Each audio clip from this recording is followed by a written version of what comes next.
The Bible quotes a book it banned. Hidden inside the New Testament sits a line from Enoch, a book most Christians have never been allowed to read. The Book of Enoch is older than the Gospels by 3 centuries, a sprawling vision of angels, judgment, and the hidden order behind the visible world. Its hero is Enoch, the great-grandfather of Noah, 7th from Adam, a man the scripture says walked with God and then simply was not found. Tradition remembers him as the first scribe, the keeper of records before the Great Flood, writing down what no other living man was ever permitted to see. The story begins above the world. 200 watchers, guardians of the early earth, looked down too long from their stations and wanted what they were guarding. There, on the high summit of Mount Hermon, they swore a binding oath together, each accepting the same curse, so that no single angel could ever turn back. Their leader was Semjaza, and beside him stood Azazel, and the old book records every name as if the writer wanted no rebel angel left uncounted. They took wives among the daughters of men, and they began to teach, and every lesson was a doorway that heaven had deliberately kept closed. Azazel gave the forging of swords and the working of metals. Others taught the courses of the moon, the cutting of roots, the reading of storms. The children of these unions grew up into towering giants, and the wide barley fields could not feed them, and the book says the earth itself began to starve. When the harvests failed, the giants turned on everything that breathed, and the broken ground drank so much ruin that it finally cried out to heaven. 4 archangels carried the complaint upward. Michael, Gabriel, Raphael, and Uriel stood before the throne and laid out the full case against their fallen brothers. The sentence came down like stone. Azazel was bound hand and foot and cast down into darkness, buried under jagged rock until the day of judgment. The watchers begged for mercy, and here the story turns strange. Angels asked a human being to write their petition and carry it up to heaven. They came to Enoch because he could write.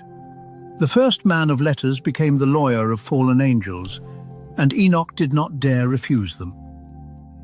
He wrote out their plea by lamplight and carried it south to the waters of Dan, and there he fell asleep, and the great visions began to come.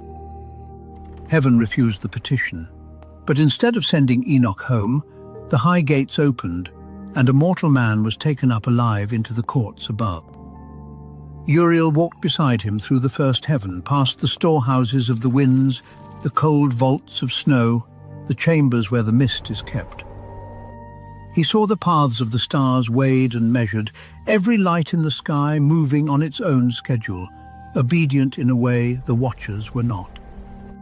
He was shown a tree whose fragrance was beyond all others, reserved until the great judgment, when its shining fruit would be given to the righteous. And then Uriel showed him 7 burning mountains around a hollow of pure darkness with no floor beneath it, and told him this is the deep prison of the stars. The stars that fell were angels once, Uriel told him, and the hollow would hold them for 10,000 years, and Enoch wrote down every single word. That is why the book exists, in its own telling. Not a legend about Enoch, but the field notes of the only human witness heaven admitted. The visions ended with water. Enoch learned that the whole world of the giants would be washed clean, and only one single family would ride above it. His own great-grandson would one day build the vessel. The flood of Noah in this telling is nothing less than the direct cleanup of the Watchers' rebellion. And the demons of later scripture, the unclean spirits, the book explains them too. They are the restless ghosts of dead giants, hungry and wandering the earth. For centuries after, this was not a fringe text. It was copied, translated, and read aloud as scripture by whole communities scattered across the ancient world. The earliest Christians loved it. Tertullian defended it as scripture, Barnabas quoted it, and the first generations of churches heard Enoch read out beside the prophets. Then the mood changed. A book where angels father giants sat badly with a church that was now drawing hard lines around what counted as inspired. Augustine dismissed it. Councils left it off their lists, and by the 5th century the book was quietly gone from almost all the Bibles of the West. The Greek copies stopped being made, the Latin translations crumbled away, and for 1,000 years Europe knew the Book of Enoch only as a fading rumor. But far to the south, in the highlands of Ethiopia, the whole book had been translated into Ge'ez, and then nobody ever agreed to forget it. The Ethiopian Orthodox Church kept Enoch inside its Bible, copied by monks in remote mountain monasteries down the centuries as the West slowly lost. In 1773, a Scottish traveller named James Bruce came down from those highlands carrying 3 complete copies, and a stunned Europe finally read the missing book. Scholars still doubted it was truly ancient, suspecting some medieval monk had invented it, and the answer was waiting in a cave by the Dead Sea. Among the Dead Sea Scrolls at Qumran lay Enoch in Aramaic, copied 2 centuries before Christ, older than almost anything else on those dark cave shelves. 11 separate copies were found waiting in the caves.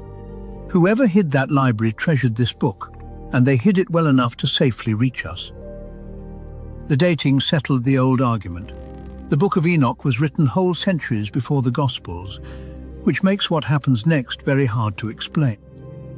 Jesus taught that angels neither marry nor are given in marriage, a line that lands very differently once you already know the story of the Watchers. Peter writes of angels who sinned, chained down in gloomy darkness for judgment, and that is not Genesis, that is the sentence handed down in Enoch. And then there is Jude, brother of James, whose short letter sits openly inside the New Testament, 14 verses in, doing something no other book does.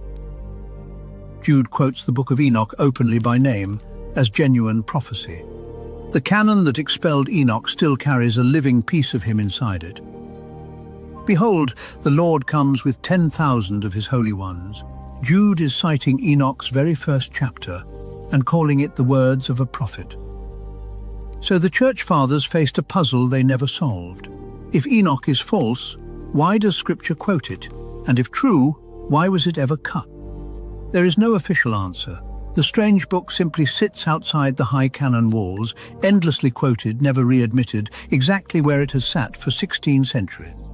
Today it is scripture for millions of believers in Ethiopia, a source text for scholars, and for everyone else, the most famous book the Bible left behind. Read it and you will find the hidden source of things you thought you knew: fallen angels, imprisoned spirits, a judgment counted in weeks of ages. 200 angels swore an oath, and one book kept the whole record. The men who buried it are dust, and the book is still here,